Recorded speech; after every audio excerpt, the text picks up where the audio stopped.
All right, welcome to Master B2B, the home of the Un-Webinar, where we take a key issue in B2B e-commerce and debate it. We have hundreds of people joining online. We're here at B2B Online in West Palm Beach, Florida. What a wonderful place and what a wonderful group we have here of practitioners and industry experts. My name is Brian Beck. I'm here with Andy Hoare, my partner in our Thought Leadership Series. For those of you who don't know Andy, he was the Vice President of E-commerce, B2B at Forrester Research. He's a 20-year veteran, Silicon Valley. Many of you probably read the Forrester Wave. Andy wrote that for many years. And he is my partner at Master B2B and the CEO of Paradigm B2B. Andy, good to be here. Yeah, this is great. By the way, who got tricked into coming to West Palm Beach when it was 60 degrees outside? Like, what? Anyway, so these are know Brian. Again, we're co-founders of Master B2B, this Thought Leadership Series. Brian is a veteran as well, 17-year veteran, is that right? Yeah. We just round up to 20, but I think it's more like 17. So Brian is the author of a book called $1 Billion B2B E-Commerce. He's the managing partner of a company called unusable, which helps B2B companies sell better on Amazon. He was a practitioner for many years on the B2B side and the B2C side. So great to be here, and you're about to lose. I am not about to lose. This is a debate, folks. We have 3 rounds. At the end of each of our rounds, you'll have a chance to vote on which of our teams won the debate, and we'll introduce our teams in just a moment. But we're here to talk about AI. And is AI the solution? Is it ready for the $3 trillion data problem we all have in B2B e-commerce? We talk a lot about it, Andy, and we'll find out today. We'll settle the matter. I don't believe it's ready. Andy thinks it is. He's got a team that thinks it is too, and you guys will have a chance to vote. For those of you online, we want to hear from you. Put your comments into the chat, and you can vote as well. You'll have a pop-up on the Zoom there when we get to those poll results. So, Andy, this is an Un-Webinar. It's a debate, and we have folks here who are going to talk about this issue. But you, as usual, have some context. Well, let's talk quickly. Who do we have online? Let's take a look. Hold on. Let me take a look at who we have online here through my app. My goodness, we have a great group of people.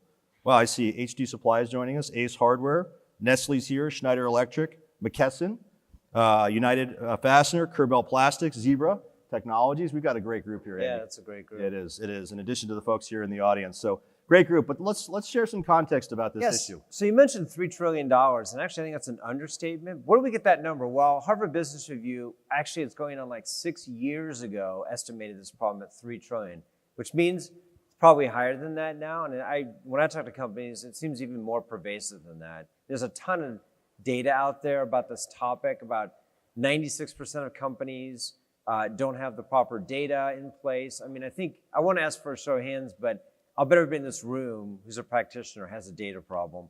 That's why that $3 trillion number is what it is.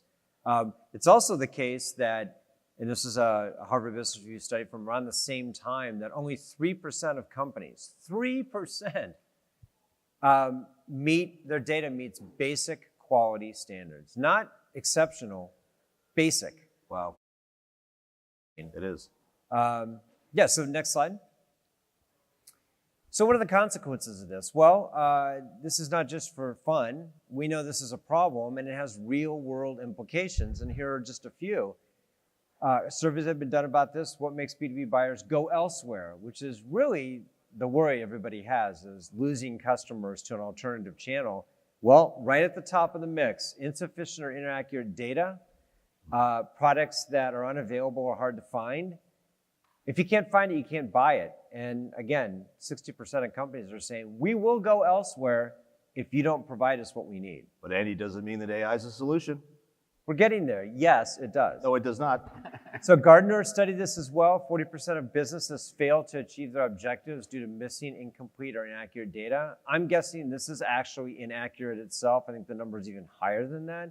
But you're starting to see a trend here, pretty overwhelming evidence that this data problem is a big issue. And so as Brian pointed out, what is the solution?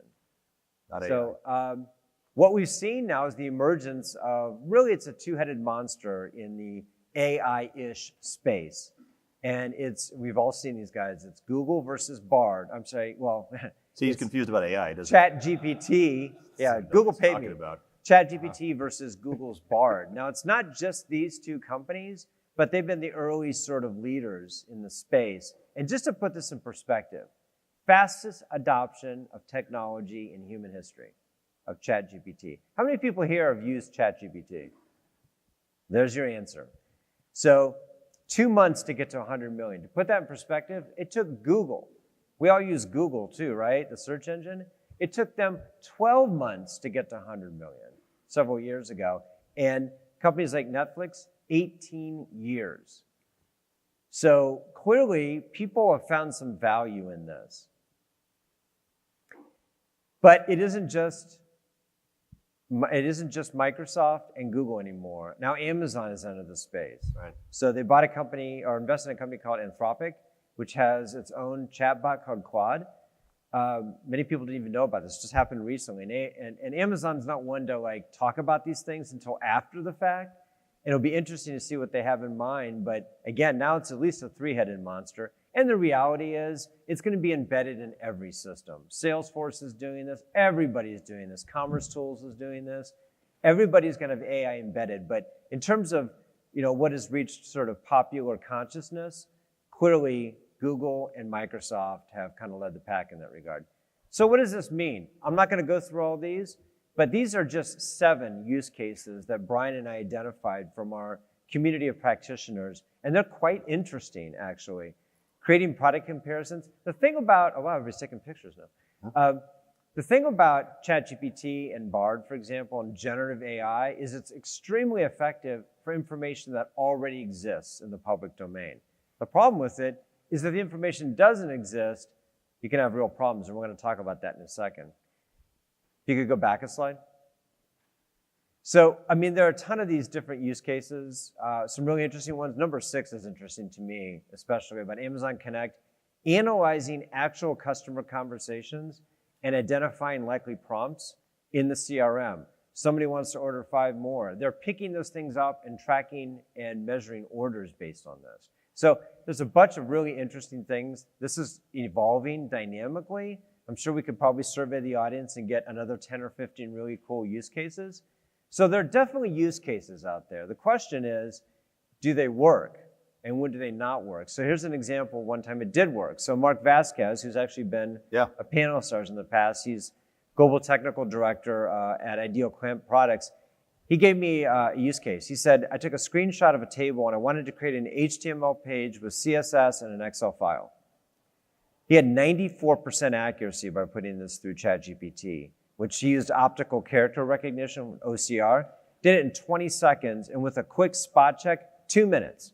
He said the alternative would have taken a human at least 20 minutes. So it cut the time by 90%. So this is an example of a successful use case. But we got to show you one that's kind of funny. This comes from Tim Lavender, who's on our panel. So he said, hey, he asked ChatGPT, give me a realistic image of a charcoal architectural shingle. The real thing is the one under real thing. The ChatGPT result was the slight hallucination, I guess you could say, of how ChatGPT... Slight, yeah, that's what we'll call it. Slight hallucination. Imagined what it would look like, which kind of looks like something out of the medieval ages, but you can see it didn't get it right. But I'm going to argue that, with enough time and probably effort and maybe a few more of these, it might actually get it right. Time and effort. Andy, how come you always get distracted by the latest shiny object? You'll get your chance. Come on. Okay, so this raises the most important issue, the one we're going to debate today, which is about trust.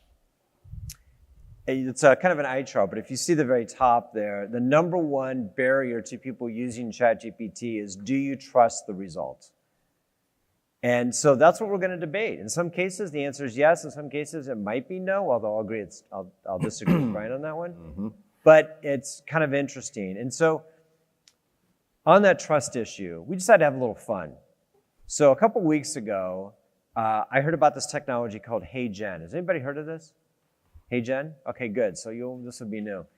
That allows you to translate a video that you record in English into, I think, 16 different languages.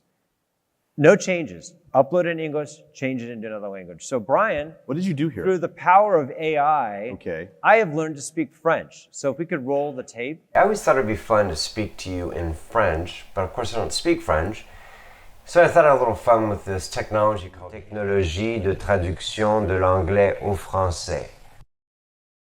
Peu importe ce que je fais avec mes mains, peu importe ce que je fais avec mon visage, que je sois expressif ou non.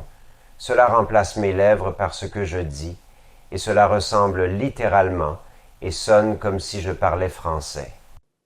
Does anyone here speak French? Was that real? We have people who speak French. Is that actual French?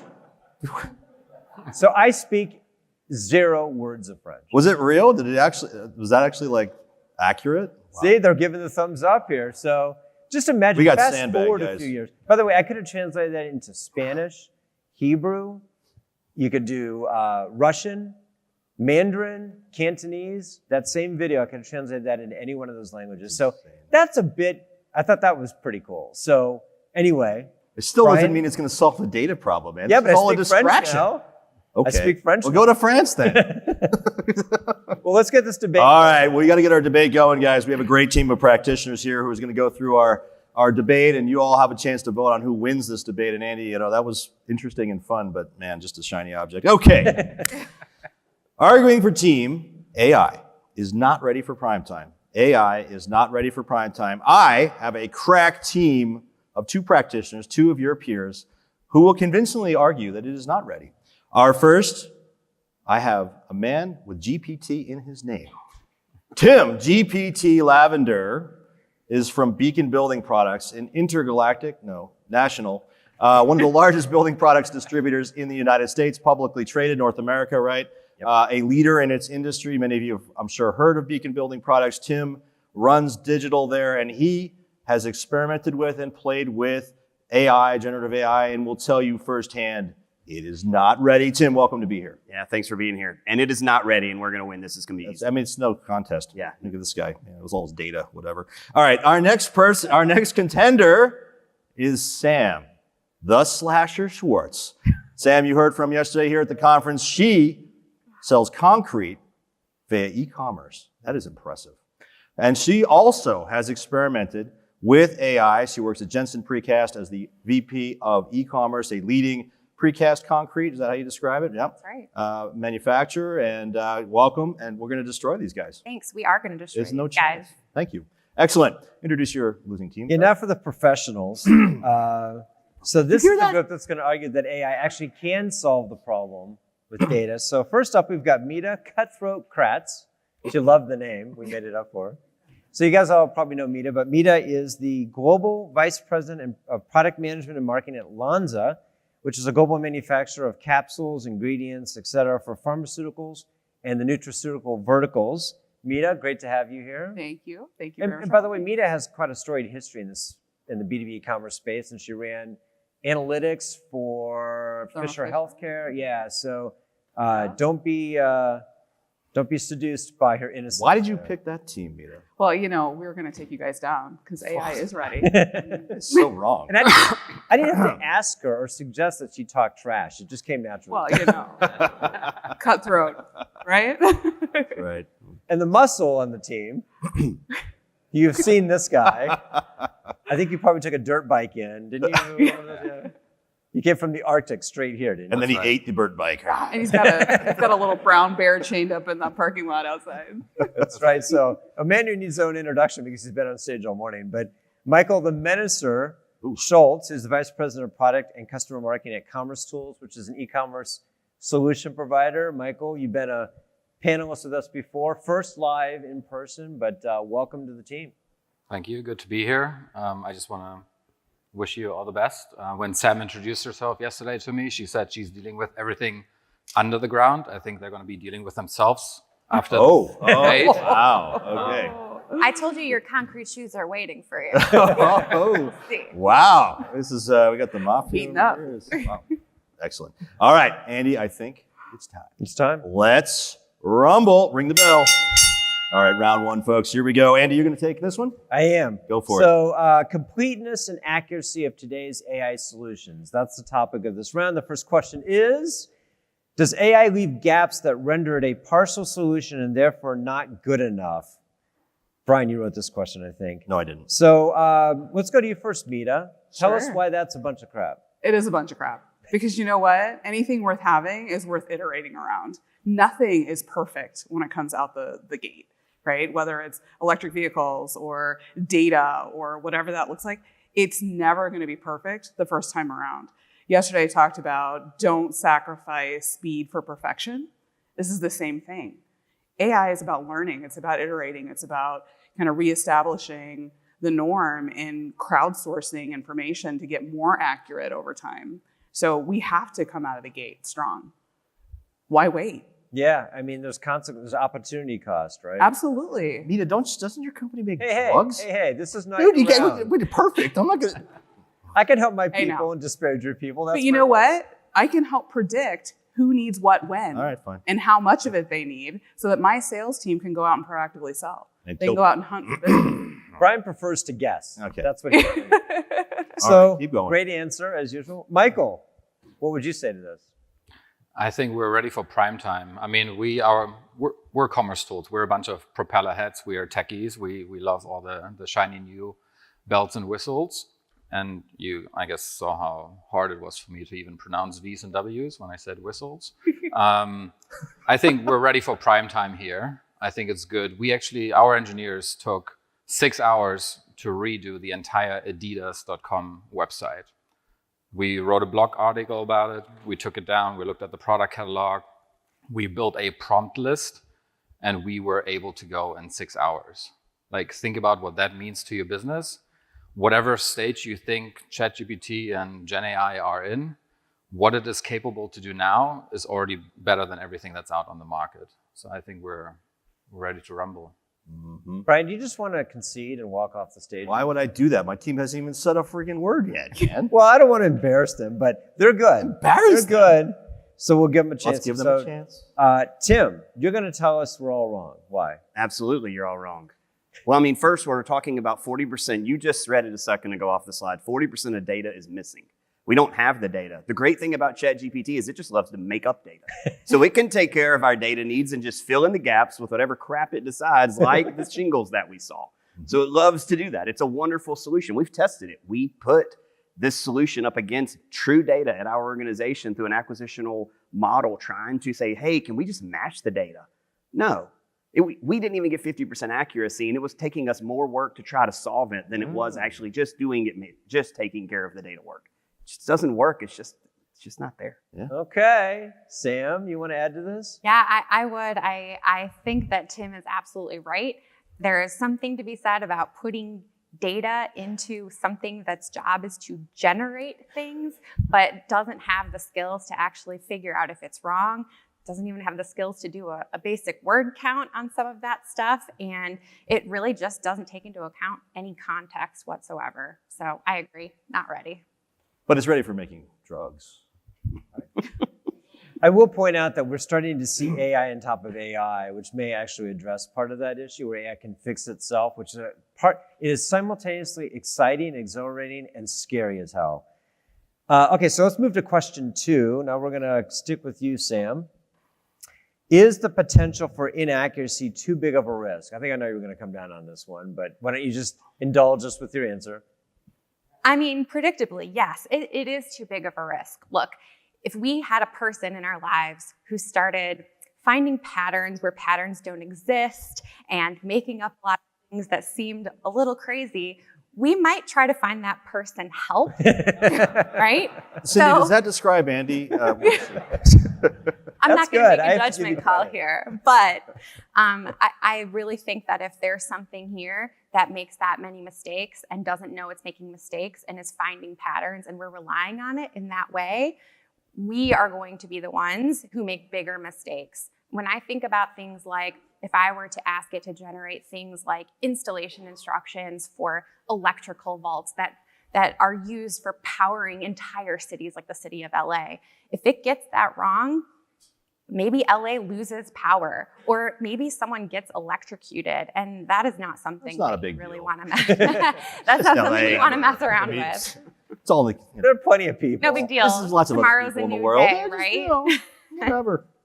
Tim, what would you say about that? You know, if we were writing descriptions for fuzzy pink socks, it would work wonderfully, right? We can fill in gap, we can make fillers, they're soft and fuzzy, but we're writing descriptions for things that matter, electrical vaults, coatings that go on walls. We wrote a description of an installation instruction as well for a coating that requires a primer and a coating, and it told us to do it wrong. gave the wrong instructions, it would have been a multi-million-dollar lawsuit involved. And trust me, lawyers are like sharks. They're looking for that mistake, and it is going to cause legal problems for someone.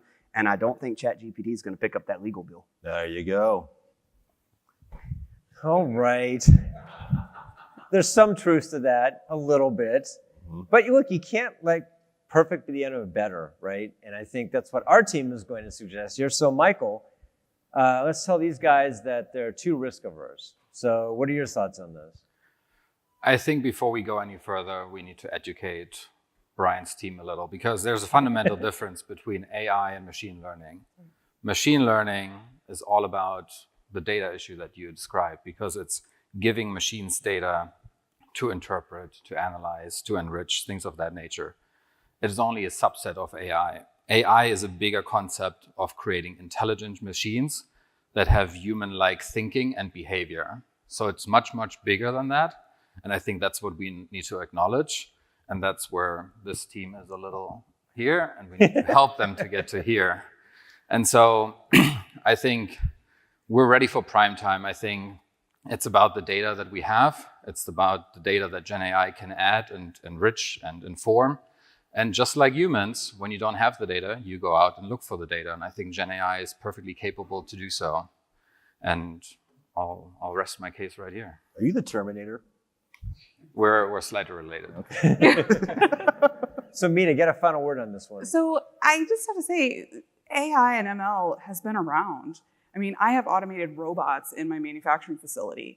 That's a level of ML AI, right? We're feeding it information and it is doing what we've asked it to do, right? We've created data science models that's predictive analytics. That is a version of this as well. You don't have to boil the ocean. That's what iterative is all about. You learn, you continue to grow and develop and make it better along the way. Why can't we start using it now to generate business, to make our businesses better, to be more efficient, to increase productivity?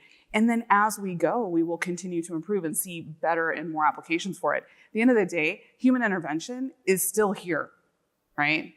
I don't anticipate that we're gonna have humans be gone from this ecosystem right away, or ever, for that matter. There is an element of we're already using this, how do we continue to improve it and make it better? And if we stop, then we will never continue to improve. We'll never get to the point of where we have true ML AI. Excellent. Well, I think that closes the debate. We have to get to the poll question. We do. All right, folks, everyone here in the audience and those of you online, we're going to put up a QR code here in the audience. And for those of you online, here's the question. Is the potential for inaccuracy in AI too much of a risk to make it a viable solution today? So go ahead and scan that and go ahead and place your votes. Andy, obviously you think your team dominated that discussion, but man, the risk is just too high. Well, I just have one question for you, Brian. What's it like living in a log cabin with no electricity and no running? Yeah, that's where I live. Oh, I'm sorry. That's right. Okay, well, what's it like to live in a house with goofy-looking shingles? It looks like some kind of weird amoeba or something. Hmm? It's stylish. I mean, suppose. it's very cool. It's avant-garde. Yep, sure. No, I thought that was actually quite good. I have to give Sam a little bit of credit. That was a great line about what would you do if somebody was hallucinating. You'd probably get them help. That's right. That was good. Yep. I have to give credit where credit is due. But I think my team made it very clear that this is an iterative process. And in fact, that's what makes AI so powerful, is that it gets better and better and better. So the question is, does it meet a certain minimum threshold? We would argue it does. But just like with my video, right? Yeah. Eventually, I was told somebody who speaks French listened to it, and they said I speak sort of slowly. She did. Yeah. It was good. She said I spoke slowly, but I think within a couple of years, it'll be indistinguishable. You won't even know I don't speak French. No. Because why? It's going to get better. It's Sure. going to iterate. Okay. While you're still living in your But log no one's cabin, freaking paying for your French. writing on paper. How about the product liability, Andy? That was a great point. AI is going to solve that problem too. Oh, yeah, sure. It'll be Okay. AI to solve the product liability problem. Okay. I got AI can solve every problem. All right. Okay. You got a flat tire, AI can solve it for you. Oh, you don't have a car though, because Talk about hallucinating. you have a horse and buggy. They have some good psychologists house. here in West Palm Beach. I think we'll take you over to one right after this because you're hallucinating. Okay, let's move on. It's time for round 2. All right, folks, I'm going to take this one. Now, the question on this is, what is the question on this? There it is. So we're going to talk about integration with existing systems, guys. Okay. And the question here is, do solutions like ChatGPT just plug into legacy systems? And it works just fine. So that's our first question. And I'm going to go first to Miss Mita and ask her what she thinks. So can it plug into existing legacy systems? If your legacy systems suck, then why would you? Right? Okay. You can put your data in a data lake or data pool or data file, or however you categorize it, outside the system and leverage that as well. So you could plug it into a legacy system if you have confidence in that system. It's only going to be as good as the legacy system, right? If you don't have confidence in that, clean up the data, put it outside the system, and work around the corner. Yeah, but shouldn't you just wait? Hey, this is my round, okay? Well, Spend if you years wait, fixing the data and exactly. do nothing. That's the Brian Beck approach. You be quiet. Do not sacrifice speed for perfection. Okay, all right. Making drugs. All right. Mr. Terminator Menacer Man, what do you think? I think this is your best excuse right now in this moment to get rid of your legacy systems and start fresh, start clean.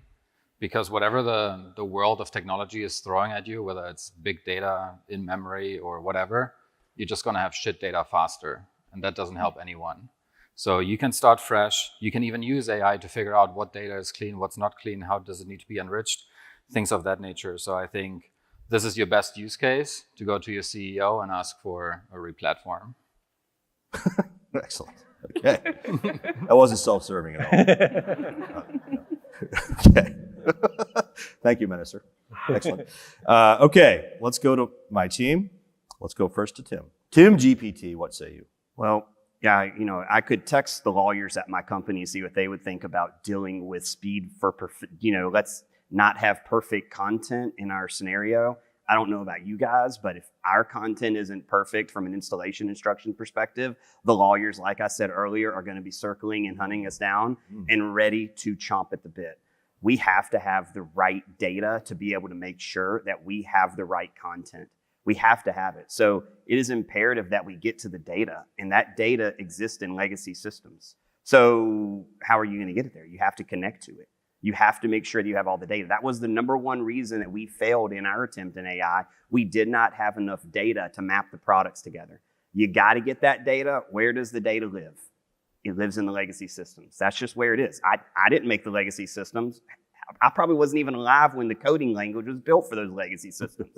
But it's there and we have to deal with it. Excellent. All right, Slasher, what do you got? Yeah, I mean, I have to say I'm a little surprised that the competition immediately said, no, just put it into a data lake, because that's not plugging it into a legacy system. To me, that confirms my belief that it's too hard or there's way too much work to do that.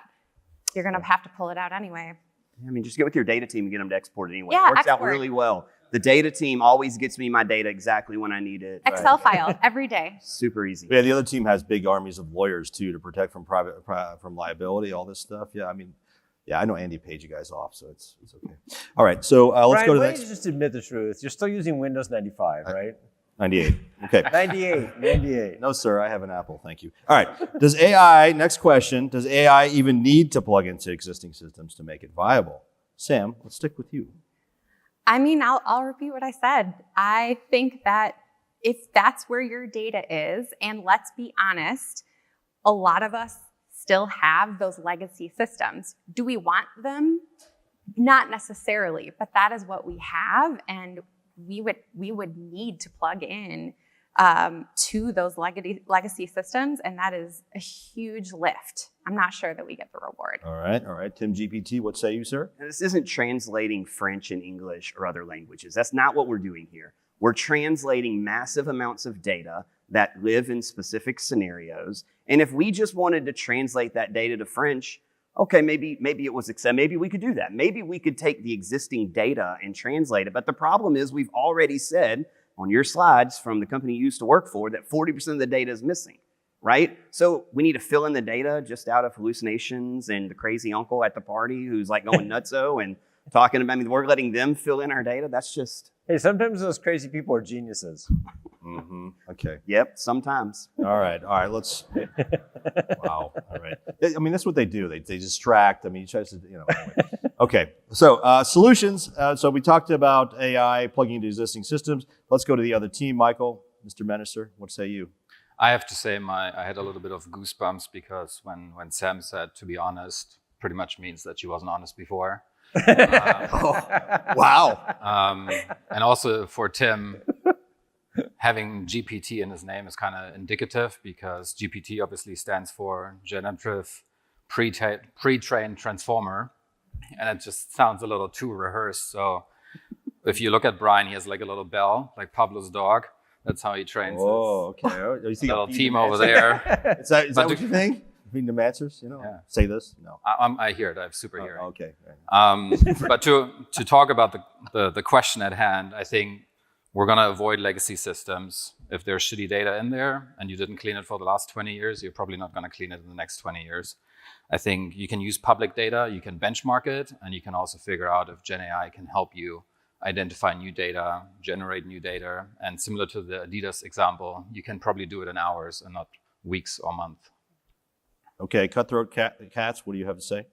Well, if 40% of your data is accurate, why not start with the 40% that's accurate? Oh, okay. All right. If we wait to clean it up, we're going to be waiting another 20 years. That's right. But yeah, it's less than the majority, but you still have 40% of your data that's accurate. Start there. You don't have to boil the ocean. This is, again, kind of same comment from before. It's iterative and it's self-learning.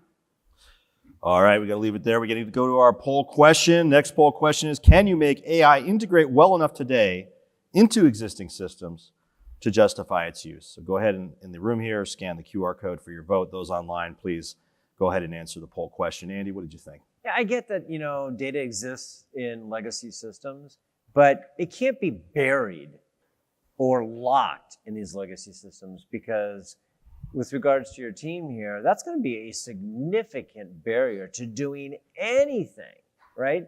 I remember companies years ago making the same argument about every sort of new technology. We can't do that because. If you just acceded to that reality, you never would have made any progress. That's not whatsoever. the argument here. So my team is saying, don't let that stand in the way of, and what we talked about earlier, serving your customers.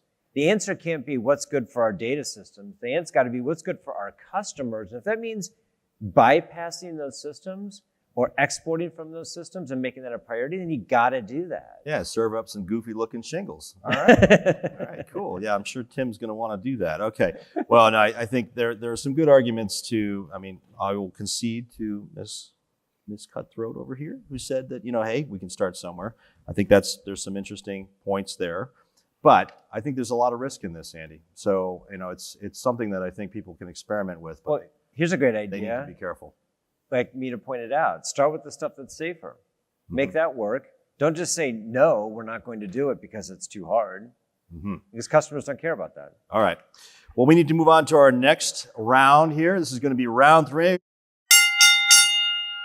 Andy, this one's yours. Okay, so this one's about getting the company on board, which is one that sort of, I think, gets lost in the technology debate, which we wanted to cover here. Hey, AI may be great, it may not be great, but what if people feel it's an existential threat to their jobs? Oh.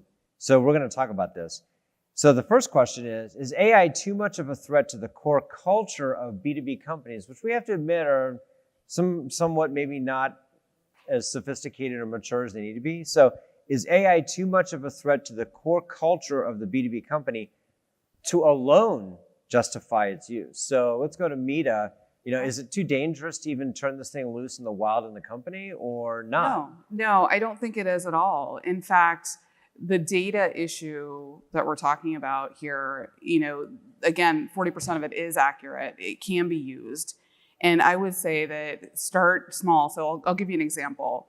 When I was with my former employer, we built out a data science program. It was predictive analytics, where we took our existing transactional data that is accurate because we bill against it, we make money against it, we sell product, we do inventory against it. So it is accurate. We were using our transactional data and then really learning about customer behavior. And that fed the entire omnichannel ecosystem. So we were able to digitally say, customer A and customer B are the same. customer A is buying 4 products while customer B is buying 10. Customer A should be buying the other 6 too. And we serve that up online. We serve that up through our sales team. Yeah, you can use it today. And we should not, it is a cultural shift, but if you can pick something like that that demonstrates results right away to your bottom line, it's going to get adopted. Within 1 year, I went from 0 to almost 50 million in revenue based on transactable data, right? And then we started creating a belief structure. Yeah, why don't you just wait until you got the data all right in the legacy system and then get that $50 million in 25 years? Hey, you know what? If you can wait, go right ahead. Right? I cannot wait. All right. I'm a revenue generator. All right. Well, collateral damage aside. Okay. Yeah. Michael, talk about the cultural part about this. I mean, you work for a software company, which is probably more embraced into the idea, but you run into clients that are probably a little more reticent. Yeah, I mean, I'm going to use the words of Taylor Swift. There's always going to be haters out there. The only constant is change. And I think, to Mita's point, I think it's not a threat to the culture, but it's an evolution. The only constant is change.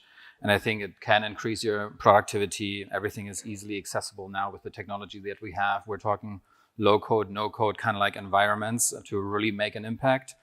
And I think it's not only the opportunity that you have, it's also the opportunity cost of not doing anything. And I think that's even more scary. And maybe that's also the point that scares the other team a little bit more.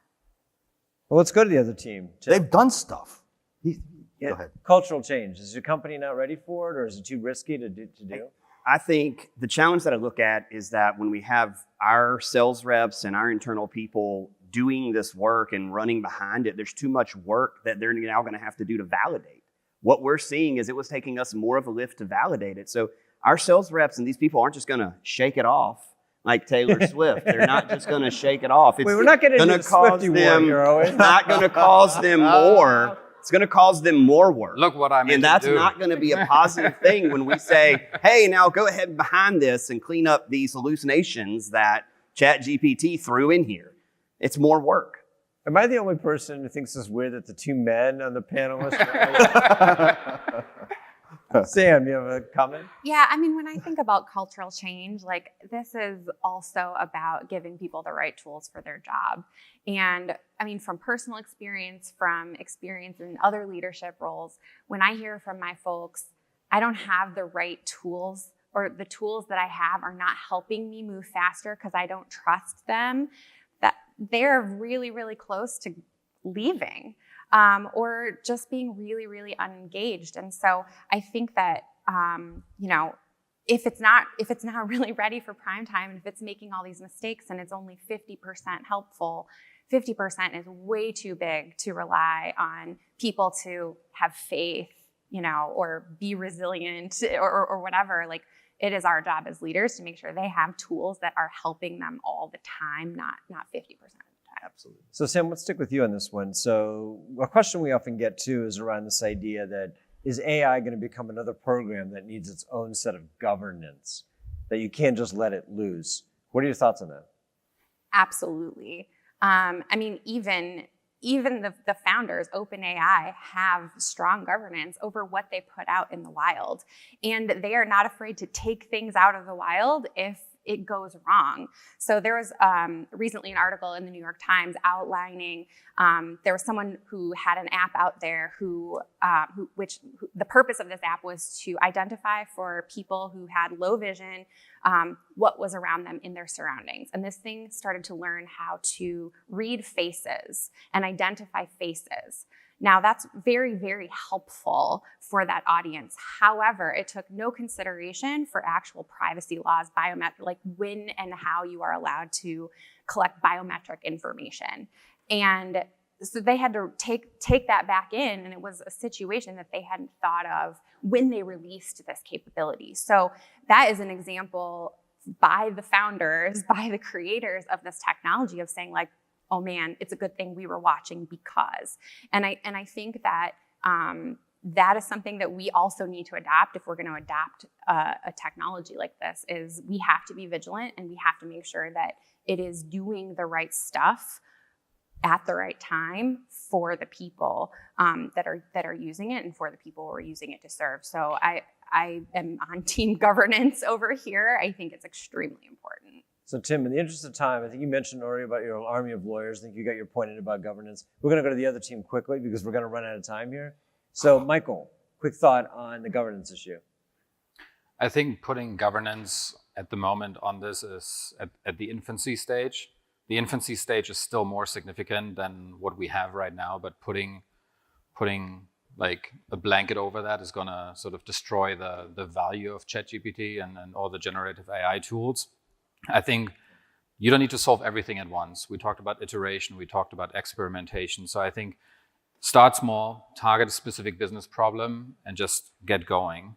I mean, we at Commerce Tools use ChatGPT and Jasper and other things, and sometimes we turn off the learning function because we want to make sure that proprietary data doesn't get out or trains our competitors effectively, of which there are very few. And and so I think it's really about taking that opportunity, go to market quick, try it out, experiment, and get going.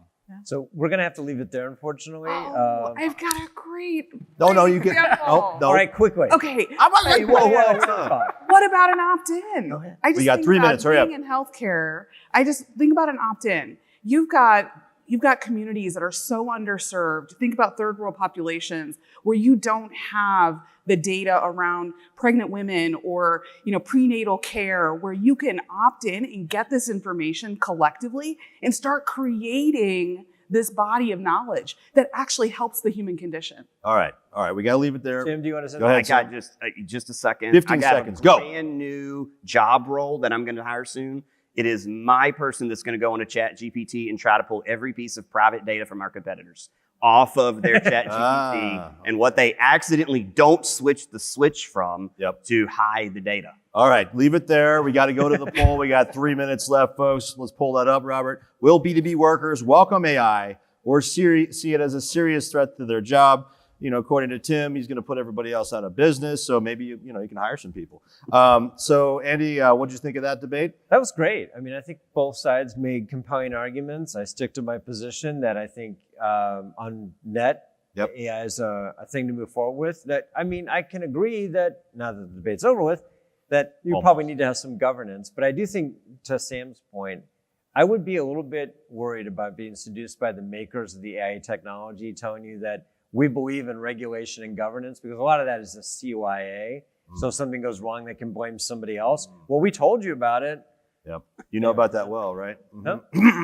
CYA. Okay. Why don't we end the poll, and we'll go ahead and tally the results, folks. Stay tuned. In just 2 minutes, we're going to reveal the results of that poll. Andy, this was a great debate, right? And let's think about it. Practically speaking, I'm arguing that AI isn't ready, but quite frankly, my Amazon business and SIBO, we use AI. So it is ready. Well, no, it's ready, partially ready. We use it to start product descriptions on Amazon, right?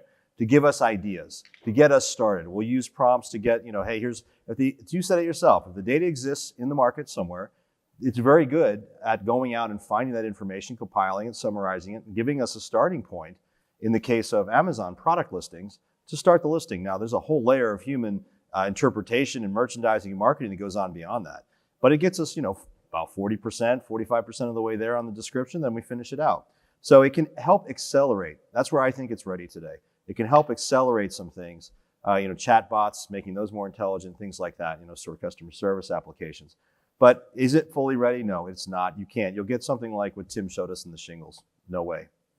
Yeah, but we've seen lots of technologies that didn't seem like they're ready for prime time in the beginning, and over time, they got there. I would just argue that the timeline for AI is going to be much shorter. It's not going to take 20, 30 years. I think we're talking a couple of years where the AI fixes the AI. All right, here's our LinkedIn poll results. Let's start there. When it comes to this is solving, a poll we did last week. We did this poll last week. When it comes to solving the data problem in B2B e-commerce, is AI ready for prime time, Andy? Looks like you beat me here, 60%. Yeah, my family voted. 40, yeah, I was going to say, your link farm in Bangladesh. Okay, let's go to the round one. You guys voted, you said, is the potential for inaccuracy in AI too much of a risk to make it a viable solution today? No is the answer. Okay, so my team won this one by 4 percentage points. 4%. That's still Next, landslide. can you make AI integrate well enough today in existing systems? Yes. Wow. What? Well, I mean, let's just do it. Let's stick the dagger in. Will B2B workers welcome ARC as a serious threat? Yes, they'll welcome it. Now, what if we ask the people in the organization who aren't here today what they think? So, winner. Yeah. Prime time. All right. We did it. Well done, guys. You beat us soundly. Thank you, everyone online here. Thank you to our folks online. We're going to wrap up our Un-Webinar. Stay tuned for additional Master B2B series. All right, guys, I want to say thank you to our contenders. You guys did a great job. Let's give them a round of applause, and we'll wrap up our Un-Webinar.